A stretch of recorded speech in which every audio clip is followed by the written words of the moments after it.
네, 저는 어렸을 때부터 감동적인 반전이 있는 영화를 좋아했습니다. 그래서 슈퍼맨이나 아이언맨 같은 이런 히어로 영화들은 별로 좋아하지는 않았습니다. 왜냐하면 저에게 그런 영화들은 패턴이 좀 비슷하기 때문입니다. 아무리 어려운 일이 있더라도 주인공은 필요한 때에 사람들을 구원합니다.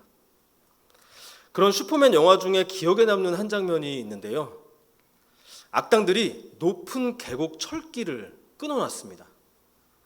기차는 그것도 모르고 빠르게 달려오고 있었습니다. 슈퍼맨은 그 사람들을 구하기 위해 계곡 밑에서 끊어진 철길을 주워가지고 올라와서 한쪽을 먼저 맞춘 다음에 눈에서 빨간 레이저를 쏴가지고 순간 용접을 했습니다. 그런데 나머지 하나를 용접할 시간이 부족했습니다. 그래서 슈퍼맨은 기차가 지나가는 동안에 그 철길을 밑에서 받쳐들고 있었습니다. 기차에 타고 있던 사람들은 무슨 일이 있었는지도 모르고 편안하게 지나갈 수 있었죠. 이런 영화에서 단골로 나오는 소재들이죠. 그런데 이 구원에는 특징이 몇 가지가 있습니다. 먼저 능력이 있어야 된다는 것입니다. 계곡 위아래를 빠르게 날아다니고 순간 용접이 가능한 레이저가 눈에서 나와야 되고 무거운 철길과 기차까지 감당할 힘도 있어야 합니다. 그리고 무엇보다도 그 기차가 떨어지기 전에 이 위기 상황을 알아차려서 가장 적절한 때에 구원을 해줘야 합니다. 물론 가끔 늦어서 열차 몇 칸이 떨어질 수는 있지만 사람들이 모두 죽으면 안 되고요. 영화가 끝날 때까지 사람들이 계속 고통스러운 상황에 있어서도 안 됩니다. 그러면 아무도 그런 영화를 보지 않을 것입니다. 왜냐하면 그런 영화가 바로 사람들이 원하는 악당에 대한 심판과 선하고 무고한 사람들에 대한 구원을 대리만족시켜주는 것이거든요. 그런데 하나님은 저희가 원하는 때에 저희가 원하는 방식으로 마치 그 기차가 아무 일도 없었다는 듯이 그렇게 섭리해 주시는 경우가 많지는 않으신 것 같습니다. 아마 그래서 하나님이 슈퍼맨이나 아이언맨만큼이나 인기가 있지는 않은 것 같습니다. 그런데 하나님이 하나님의 가장 좋으신 때에 하나님이 가장 좋으신 방법으로 섭리하시는 이유가 성경에 다 나와 있습니다. 특히 에스더 6장은요. 하나님의 섭리가 잘 드러나는데요. 오늘 본문인 6장 후반부에서는 하나님의 때와 방식에 대한 그 특징이 잘 드러납니다. 오늘 말씀을 함께 살펴보도록 하겠습니다. 그렇다면 하나님의 섭리의 특징은 무엇인가요? 첫 번째로 하나님의 때에 역전을 이루십니다. 하만은 에스더의 첫 번째 잔치가 끝나고 정말 기분 좋게 나왔습니다. 왕이 자신을 높여줄 뿐만이 아니라 왕이 나라의 반이라도 줄 듯이 총애하는 왕비가 2번 연속으로 잔치를 베풀어줬기 때문입니다. 그런데 집으로 돌아가는 길에 모르드게가 또 절하지 않는 모습을 보고 기분이 극도로 또 나빠졌습니다. 그래서 건물 8층 높이의 처형대를 바로 세우고 왕이 잠이 들 시간인데도 불구하고 이 처형을 허락받기 위해 바로 달려갔던 것입니다. 이 모습은 마치 8층 높이의 롤러코스터를 타고 오르락 내리락 하는 것처럼 상황에 따라서 감정이 요동치는 것입니다. 그런데 하만이 그럴 때마다 그 영향을 받는 하나님의 백성들은요, 죽음과 생명이 역전되는 롤러코스터를 타게 되는 것입니다. 마귀의 유혹에 넘어가서 고향 땅의 모든 것을 잃으며 페르시아의 포로로 잡혀올 때도 곧 죽을 것 같았는데 힘들게 적응해서 숨 좀 돌리고 사나 했습니다. 그런데 모르드게가 하만에게 절을 안 했다고 하루아침에 전멸될 위기에 처하게 됐죠. 그러다가 모르드게와 에스더의 희생을 통해서 왕이 어떤 소원이라도 들어주겠다고 하고 에스더가 베푼 잔치 때문에 하만이 기분도 좋아지면서 숨통이 좀 트이게 되나 했던 것입니다. 그런데 그 밤에 갑자기 처형대를 세우더니 왕이 잠이라도 자고 있으면 흔들어 깨워서라도 당장 모르드게를 죽일 기세가 되면서 이제는 누가 어떻게 해볼 시간조차 없는 위기에 다시 빠지게 된 것입니다. 그런데 다행히도 이 6장에서 그 밤에 하나님이 우연히 섭리를 해주시면서 본격적인 역전이 시작된 것입니다. 오늘 말씀 10절과 11절을 다시 읽어보겠습니다.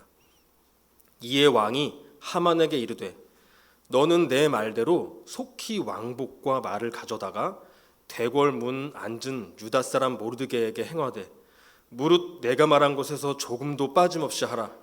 하만이 왕복과 말을 가져다가 모르드게에게 옷을 입히고 말을 태워 성중 거리로 다니며 그 앞에서 반포하되 왕이 존귀하게 하시기를 원하는 사람에게는 이같이 할 것이라 하니라. 많은 사람들이 볼 수 있도록 높은 나무에 매달아 모르드게를 수치스럽게 죽여서 자신을 존귀하게 여기지 않으면 어떻게 되는지 이 많은 백성들에게 자신의 존귀함을 과시하려고 했었는데 오히려 성을 돌아다니면서까지 온 백성들 앞에서 모르드게를 존귀하게 높이면서 자신의 존귀함이 꺾여가지고 수치를 당하는 이 역전이 일어난 것입니다.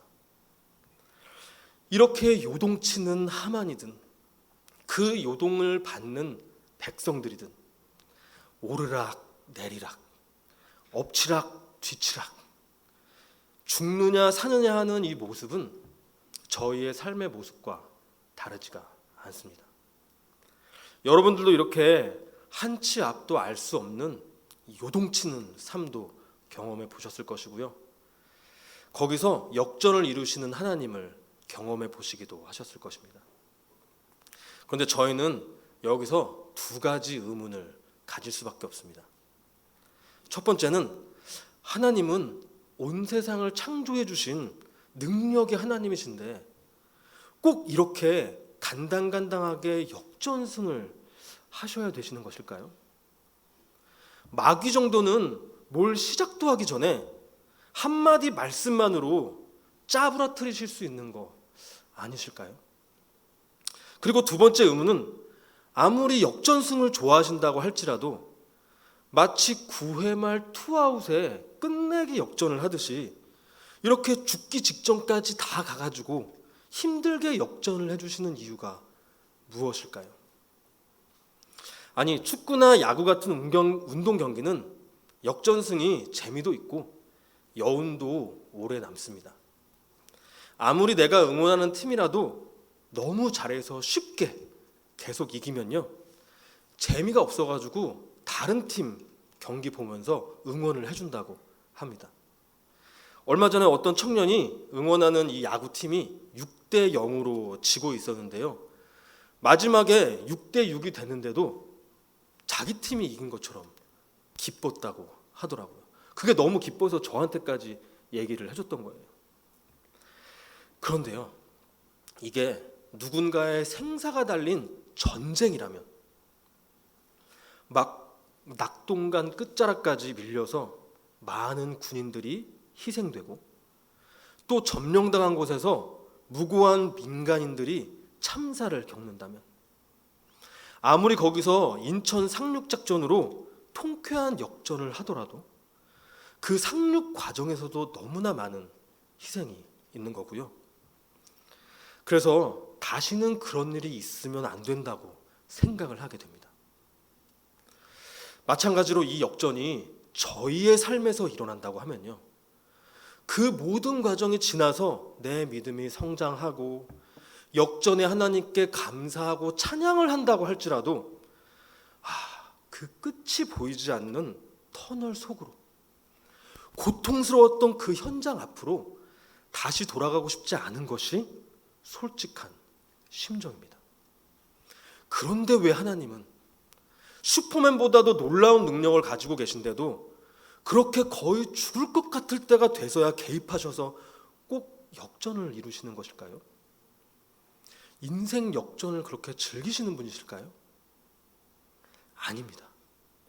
하나님은 저희가 하나님과 함께하며 언제나 승리하는 삶을 살기를 원하십니다. 그런데 저희의 죄가 그것을 거부하고 하만과 같은 마귀의 뜻과 세상의 삶의 방식을 움켜쥐려고 하니까 세상과 하만이 요동칠 때마다 저희도 함께 요동을 치는 것이고, 세상이 지옥으로 떨어지면 그걸 붙들고 저희도 나락으로 떨어져 들어가는 것입니다. 그래서 아담과 하와 때부터요, 이 죄악의 롤러코스터를 타고 북이스라엘과 남유다가 멸망할 때까지 오르락 내리락 하다가 결국은 추락을 했는데요, 그게 끝이 아니었습니다. 그런 저희가 뭘 하고 저희를 구원하시기 위해 그 귀한 독생자를 보내주셨는데요, 십자가에 못을 박으며 이 롤러코스터가 땅을 뚫고 지하에까지 내려갔던 것입니다. 그런데도 하나님은 그 땅 속에서 예수님을 부활시키시고 하늘 보좌로 올리시고, 그럴 자격이 없는 저희들까지도 영적 죽음의 삶에서 생명의 삶을 살 수 있도록 역전을 이루어 주셨던 것입니다. 결국 그 세상을 붙들고 요동치는, 하나님과 관계없는 영적 죽음의 삶을 사는 저희 때문에 하나님은 역전을 이루실 수밖에 없는 것입니다. 특히나 그 역전이 이루어지는 때 역시도요, 저희가 그 죄와 욕망을 붙들고 땅속 그 끝까지 다 파고 들어가서 혼자서는 헤어나올 수 없는 그 무력감을 느끼며 움켜쥐고 있던 내가 옳다고 여기는 그 내 뜻과 고집과 우상을 내려놓는 때가 바로 하나님의 역전의 때인 것입니다. 저희가 그런 때가 되어야만 하나님만을 붙들게 되기 때문입니다. 저희는 이렇게 말할 수도 있습니다. 하나님, 저 너무너무 힘들어서 지금 하나님만 붙들고 기도하는데 왜 안 도와주세요? 그런데요, 사실은 그게 내가 옳다고 여기는 것, 내가 좋다게 여기는 것을 내려놓고 하나님만을 의존하는 것이 아니라 그걸 놓치지 않기 위해 하나님께 매달리는 상황일 수도 있는 것입니다. 하나님은 그것을 내려놓을 때까지 기다리고 계시는 것일 수도 있는 것이죠. 사실 오늘 본문의 상황도 마찬가지입니다. 지금 에스더의 이 시간대는요, 이미 1차 예루살렘 귀환이 있은 후입니다. 이게 3차에 걸쳐서 이루어졌거든요.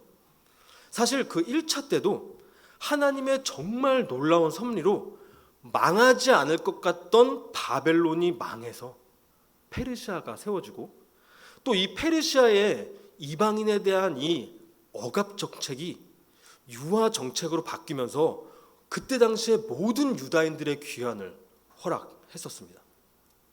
그런데 페르시아에 눌러 사는 게 좋다고 여겼던 사람들이 남아있다가 이 일을 당했던 것입니다. 그래서 이때 이 하나님의 역전을 경험하고 믿음이 심겨졌던 사람들이 2차, 3차 귀환 때 돌아와서 이 역전의 은혜를 기념하는 부림절을 지켰던 것입니다. 그래서 사실 1차 때 돌아왔던 사람들보다 간증이 하나 더 생겼던 것이죠.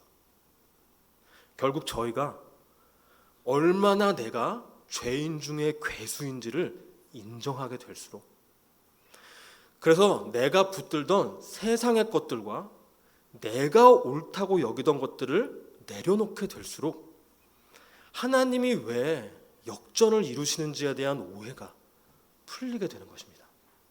아, 하나님의 문제도 아니고 내 앞에 저 상대방의 문제도 아니고 내가 문제였구나. 그런데 여기서 하나님의 역전에 대한 중요한 오해가 하나가 더 있습니다. 하나님이 역전을 하시면 내가 처했던 어려운 상황들이 해결돼서 이 상황이 나아진다고 하는 오해입니다. 물론 성경에 그런 상황들이 많이 나오기도 하고 실제로 삶의 상황들을 더 좋게 만들어 주시기도 합니다. 하지만 성경에 나타나는 그런 역전의 그림들은요, 그저 어려웠던 삶이 그 여건이 나아진다는 것을 보여주는 것이 아닙니다.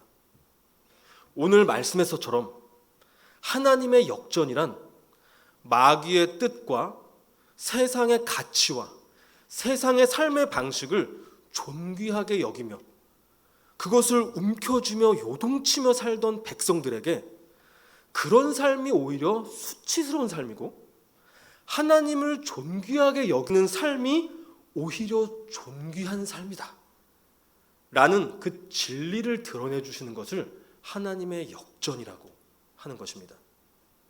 그래서 우리의 상황과 우리의 삶의 어떤 여건들이 내가 원하는 대로 바뀌지 않더라도 영광과 존귀와 예배와 믿음의 대상이 내 영혼 안에서 바뀌는 것, 그것이 바로 하나님의 역전이고 그것이 바로 죄로부터의 구원인 것입니다. 저도 바로 그런 경험 덕분에 이렇게 목회자의 삶을 감당할 수 있는 힘을 얻고 있습니다. 저는 역기능 가정에서 자랐습니다. 역기능이라는 게 바로 건강한 가정에서 역전된 올바른 역할을 하지 못하는 가정이라는 의미죠. 제 아버지는 제가 초등학교 2학년 때부터 도박 중독에 빠지셨다가 단도박 모임이라는 것을 통해서 제가 고등학생쯤이 되셔야 그것을 끊으실 수 있었습니다. 제가 지금 애들을 키워보니까요, 그 시기가 정말로 중요한 시기인데 두 분 모두 그 단도박 모임을 다니시느라고 바쁘셨고 또 도박빚을 갚아야 해서 두 분이 이 회사 택시를 가지고 새벽과 낮을 교대하시면서 일을 하시느라고 집을 비우시는 경우가 정말 많았습니다. 근데 그렇게 일하셔도 돈이 부족해가지고요, 항상 반지하 빌라를 여러 번 이사 다녔습니다. 이 빚쟁이들이 계속 따라와가지고 괴롭히니까 이사를 그렇게 다녔던 거예요. 이런 상황 가운데 어머니는 아무리 빚이 많아도 아이들 기본적인 교육은 시켜줘야 한다고 카드빚을 내가지고 학원을 보내주셨고요. 아버지는 빨리 회복하려면 그런 추가적인 학원 교육은 포기해야 된다고 하시면서 두 분이 그렇게 돈 문제로 계속 싸우셨던 거예요. 제가 기억에 남는 하루가 있는데요. 초등학생 때인가 중학생 때인가 부모님이 집에서 싸우시고 나가셨는데요. 집안에 온갖 물건들이 다 쏟아지고 부서지고 쌀포대가 터져가지고 쌀알이 바닥에 다 쏟아졌는데 그 어린 아이들이 울거나 무서워할 겨를 없이 동생이랑 둘이서 그걸 주워 담고 청소하고 아무 일도 없었던 것처럼 있다가 다음날 학교에 갔었던 경험이 있습니다. 그때는 너무 어려서 그런 게 엮이는 가정인지도 몰랐습니다. 그러다가 제가 대학생 때 연변과기대에 교환학생을 가 있을 때 두 분의 관계는 더 심하게 나빠져서요, 아이들 대학만 졸업하면 이혼하신다고 이제는 끝이라고 하고 계셨는데 제가 그때 하나님을 믿고 돌아와서 몇 개월 차이로 부모님도 하나님을 믿게 되면서 자신들의 죄를 발견하고 서로를 용서하시면서 가족 관계가 급속도로 회복되기 시작했던 것입니다. 역전이 일어난 것이죠. 그런데 그렇다고 해서 그 많은 경제적인 문제가 해결이 됐던 것은 아닙니다. 부모님은 거의 최근까지 30여 년 동안 그때 빚을 갚으면서 살아오셨습니다. 그래서 이제 한숨 돌리나 싶었지만 노후 준비가 제대로 안 되어 계신 거죠. 게다가 부모님의 관계가 어느 정도 회복이 되나 싶었는데 제가 결혼을 하면서 부부관계에서 부침을 겪고 동생도 마찬가지고 그럴 때마다 부모님은 나 몰라라 니네들이 알아서 해라 하실 수 있는 게 아니잖아요. 제가 다녔던 총신대학원은 1학년 때 기숙사 생활이 의무였습니다. 근데 그때 이미 첫째를 낳은 상태였고요. 2학년 때 또 둘째가 나왔던 거예요. 아내는 장모님 어린이집을 운영하고 있었는데도요. 아기 키우면서 출퇴근하는 게 힘들어지게 됐던 것입니다.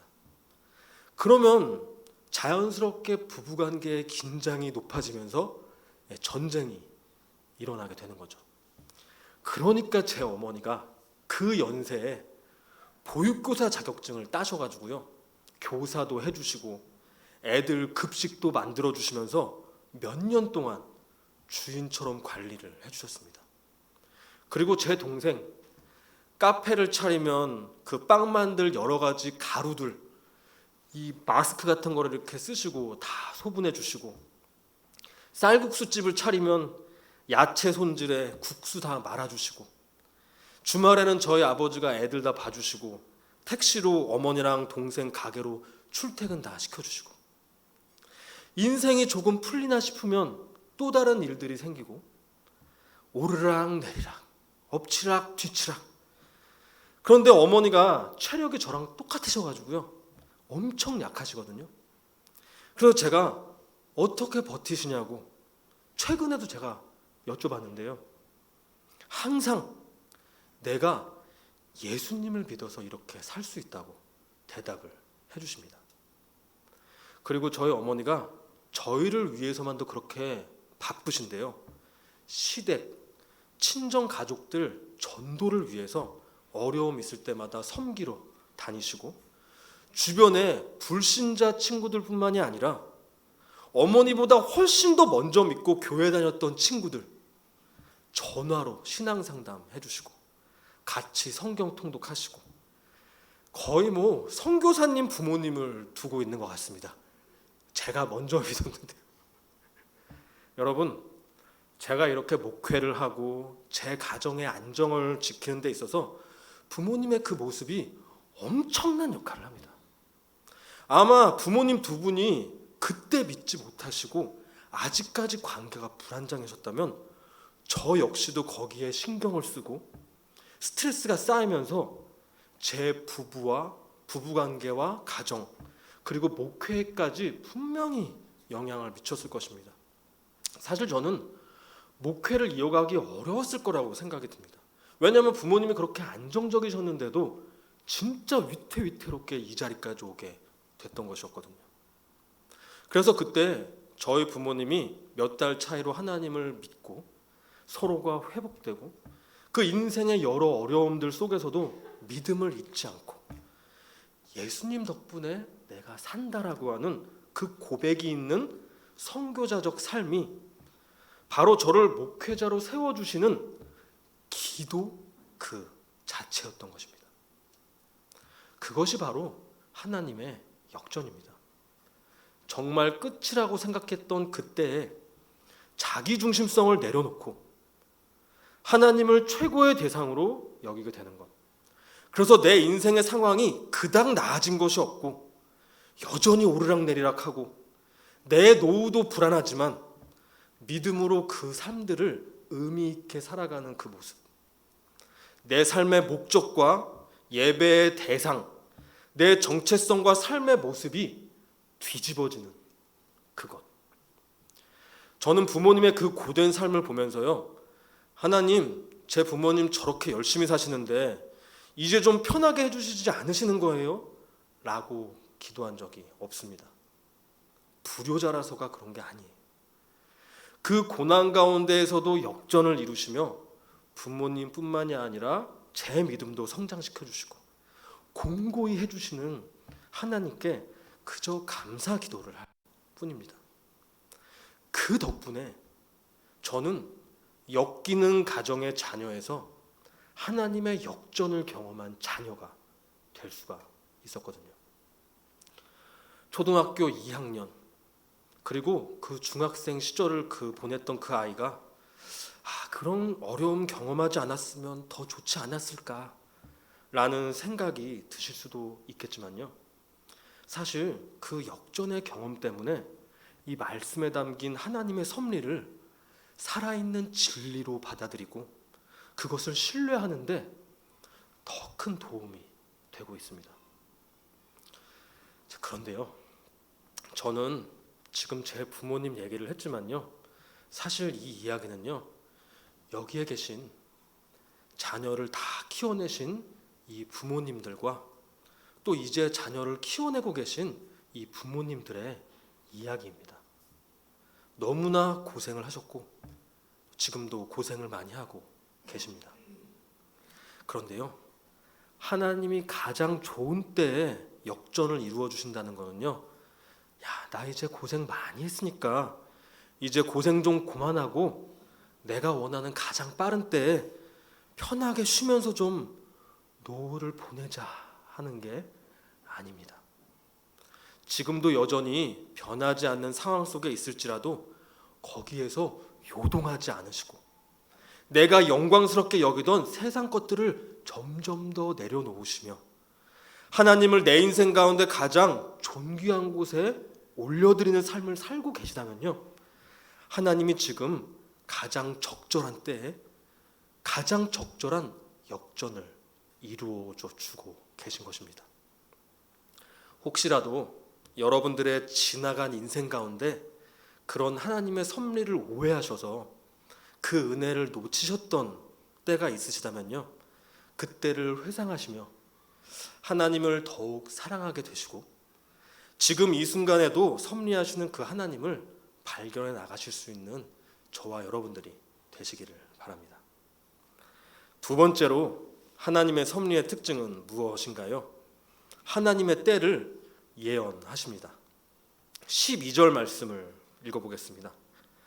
모르드게는 다시 대궐문으로 돌아오고 하만은 번뇌하여 머리를 싸고 급히 집으로 돌아가서 전혀 기대하지도 않았고 예상도 하지 못했던 상황을 맞닥뜨린 이 하만은요, 깊은 고민을 하면서 집으로 돌아왔습니다. 그리고 주변 사람들에게 이 상황을 말하니까요, 거기서 한 지혜자가 하나님에 대한 이야기를 이렇게 하는 것입니다. 13절입니다. 자기가 당한 모든 일을 그의 아내 세레스와 모든 친구에게 말하며 그중 지혜로운 자와 그의 아내 세레스가 이르되 모르드게가 과연 유다 사람의 후손이면 당신이 그 앞에서 굴욕을 당하기 시작하였으니 능히 그를 이기지 못하고 분명히 그 앞에 엎드러지리다. 역전의 일을 시작하시는 하나님의 때가 되면 이건 이제 사람의 힘으로는 다시 역전할 수 없다. 이제 오히려 너와 내 집안이 반드시 멸망할 것이라고 곧 다가올 미래에 대한 이야기를 하고 있는 것입니다. 성경은 이것을 바로 예언이라고 합니다. 성경에서 말하는 예언은 내가 언제 결혼을 하게 될지, 어떤 사람과 하게 될지, 앞으로 어떤 직장에서 일해야 급변하는 시대에 안정적으로 먹고 살 수 있을지, 언제 어디서 전쟁이 날지에 대한 미래를 알려주는 것이 아닙니다. 저희가 몇 번에 걸쳐 살펴봤던 이 6장 말씀에서처럼요, 구원과 심판이 하나님의 때에 하나님의 방법으로 하나님의 목적을 위해 반드시 속히 올 것이라는 이 진리를 선포하는 것을 예언이라고 합니다. 그래서 방금 읽었던 이 반드시 이 심판이 일어날 거라는 이 13절 말씀이요, 속히, 빨리라는 말씀으로 둘러싸여 있습니다. 이 앞뒤절인 12절과 14절을 보겠습니다. 하만은 번뇌하여 머리를 싸고 급히 집으로 돌아가서 아직 말이 그치지 아니하여서 왕의 내시들이 이르러 하만을 데리고 에스더가 베푼 잔치에 빨리 나아가니라. 이 하만의 모습들 가운데 급히 빨리라는 단어가 막 나오면서요, 그렇게 왕과 나란히 앉아가지고 여유롭게 술 마시며 잔치 벌였던 하만의 인생이 갑자기 급해지기 시작합니다. 이것은 하나님의 마지막 때가 속히 임하고 있는 급박한 상황을 표현하고 있는 것입니다. 그래서 계시록 1장 1절에도 이렇게 기록되어 있는 것입니다. 예수 그리스도의 계시라. 이는 하나님이 그에게 주사 반드시 속히 일어난 일들을 그 종들에게 보이시려고 그의 천사를 그 종 요한에게 보내어 알게 하신 것이라. 이 계시록 1장 1절은요, 계시록 전체 내용을 요약해서 담고 있습니다. 이 세상이 아무리 고통스럽고 예수님이 다시 오시지 않을 것 같아 보여도 속히 오셔서 그 구원과 심판을 반드시 이루시겠다는 하나님의 때에 대한 예언이라는 것입니다. 그래서 오늘 본문의 이 예언도요, 하만에 대한 심판만 담고 있는 것 같지만 조금만 더 확장해서 보면 곧 이 하만의 심판은 백성들의 구원을 의미합니다. 그래서 이 예언은요, 동전의 양면처럼 구원과 심판을 모두 담고 있는 것이고요, 그래서 이 성경이라고 하는 예언의 말씀 전체를 요약해도 구원과 심판입니다. 그래서 하나님들은 선지자들을 이 백성들에게 먼저 보내셔서 너네 그러다 반드시 심판당한다라고 오늘 본문의 지혜자들 같이 예언을 해주셨던 것입니다. 사실 그 예언도 구원을 위한 심판이었던 것이죠. 마찬가지로 요나 선지자를 통해서는요, 아수르와 같은 불신자들에게까지 구원을 위한 심판 선포를 하셨던 것입니다. 요나는 그런 하나님을 너무나 잘 알았기 때문에 거길 가기도 싫었던 거예요. 이스라엘을 괴롭혔던 아수르가 그 심판 예언을 듣고 회개하는 걸 원치 않았었기 때문입니다. 그래서 이 예언이란 단순히 심판받아 끝장날 것이라는 내용이 아니라요, 온 열방에 귀 있는 자들에게 회개의 구원에 이를 수 있게 하는 기회를 주시는 것입니다. 그래서 저는 하만에게 선포되는 이 예언도요, 성경 전체의 맥락에서 보면 단순한 심판 선포가 아니라고 보는 것입니다.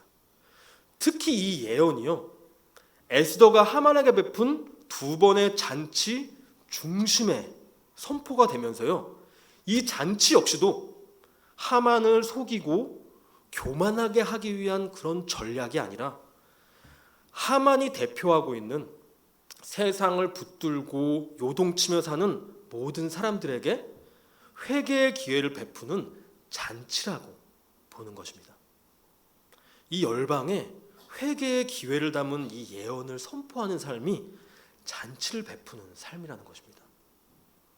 그래서 이 하만의 심판을 앞둔 마지막 잔치가 시작되는 이 시점이 바로 마지막 회개의 때, 바로 지금 저희가 살고 있는 이 말세를 보여주는 때이기 때문에 계시록 1장 1절과 같이 속히, 빨리라는 단어를 통해서 구원과 심판이 속히 오실 것임을 예언해주고 계신 것입니다. 그런데 성경이 이렇게나 자세하고 잘 알려주는데도요, 한국 교회에 이런 하나님의 때와 예언에 대한 오해가 아직도 많이 있습니다. 저와 신대원 동기 목사 중에 정말 똑똑하고 성실하고 믿음도 좋고 성품도 좋고 키도 크고 잘생기고 옷발도 잘 받는 친구가 있습니다. 저랑은 다르죠. 그냥 엘리트이고 담임 목사 깜입니다. 그런데 그 친구와 신대원을 다니고 있을 때요, 학기가 다 마치지도 않았는데 갑자기 처가 가족들과 미국 여행을 떠나버린 것입니다. 교수님께 부탁까지 해서 기말고사 시험과 과제도 미리 보고 제출을 한 것 같습니다. 그런데 그 친구가 큰 교회에서 주말에 사역도 하고 있었거든요. 그런데 목사가 주일에 사역까지 빠지면서 미국에 여행을 가면서 저에게 너무 급하고 아직 말하기 그런 상황이라고 하면서 주일 오후에 있었던 중등부 말씀을 저에게 부탁한 것이었습니다. 다행히 그때는 저가 오전에 여기서 초등부를 하고 나면 오후에는 특별한 일이 없어서 목사님께 부탁을 드리고 갔다 왔습니다. 그런데 아무리 제가 특별한 일이 없었을지라도 주일 사역하는 날에 허락받고 가기가 마음이 쉽지는 않았었죠. 그래도 급히 도움을 청하는 거라서 설교를 해주고 왔습니다. 그런데 나중에 몇 년이 지나고 난 다음에 그때 왜 그랬는지 저에게 설명을 해줬습니다. 그때 당시에 어떤 여자 전도사가 그해 12월에 한국에 전쟁이 일어난다고 예언을 해서 많은 사람들이 동남아시아나 미국으로 도피했던 사건이 있었습니다. 그게 크게 이슈가 돼가지고요. 그것이 알고 싶다에도 나왔었어요. 거기 인터뷰를 보면요. 자신들이 그렇게 피신해 있는 것이 노아의 방주를 타고 있는 것이라고 말을 하는 장면이 나옵니다. 그런데 그 동기 목사가 그걸 믿었던 건 아니고요. 그 권사님이셨던 그 동기 목사가 섬겼던 그 교회의 권사님이셨던 장모님이 그 말에 휘둘리셨던 거예요. 그래서 그 동기 목사가 열심히 설득을 했는데도 되지가 않았던 것입니다. 그렇다고 미국에 따라가지를 않으면 가족들을 지키지 않는 사람으로 몰려버리고, 그래서 그때 그렇게 급하게 다녀왔던 것입니다. 그런데 사람들이 이렇게까지 혹할 수밖에 없는 게요, 그 여자 전도사라는 사람이 평소에 정말 기도도 뜨겁게 하고 기도도 정말 많이 하고요, 평소에 이 말도 잘해서 설교도 정말 진정성 있게 하고 성실하고 바른 이미지였거든요. 그래서 성도님들 뿐만이 아니라 막 목회자들도 혹해가지고 교회 전체가 막 동남아시아로 갔던 경우도 많았다고 합니다. 이게 10년 정도밖에 안 된 일이니까 21세기의 이 최첨단의 한국에서 여전히 그런 일들이 생기고 있는 것입니다. 이런 오해가 여전히 생기는 이유는 분명합니다. 성경에 기록된 하나님의 때와 예언을 오해하기 때문입니다. 말씀을 제대로 보지 않거나 자기 생각대로 성경을 오해해서 보는 것이죠. 그래서 일상에서 일어나는 이 정치, 경제, 이런 국제관계와 같은 상황들의 변화에만 관심을 두고 그걸 자기 생각대로 추측하면서 하나님이 섭리하시는 것처럼 말을 하니까 많은 사람들이 현혹되는 것입니다. 요즘에도 그런 사람들이 너무 많잖아요. 저도 정치, 경제, 국제관계에 대해 관심이 정말 많고요, 하루 종일 성경이랑 뉴스만 봅니다. 진보, 보수 골고루 저는 다 봅니다. 저는 사실 그 당사자의 말을 직접 들어야 직성이 풀리는 약간 고약한 성격을 가지고 있거든요. 부부 상담을 하든 양쪽 말을 다 들어야 되고요, 논쟁이 되는 주제와 토론을 공부를 하든, 대학교에서 그래서 교수님들이 되게 좋아했어요. 그리고 저는 그래서 불교, 천주교, 이슬람교 원전과 신학책도 이렇게 주기적으로 읽습니다. 얼마 전에는 이 관상이랑 손금책을 주문해서 집에 왔는데요, 저희 아내랑 애기들이 그 책 표지만 보고 얼굴이랑 막 손금 그려져 있는 표지만 보고 깜짝 놀랐습니다.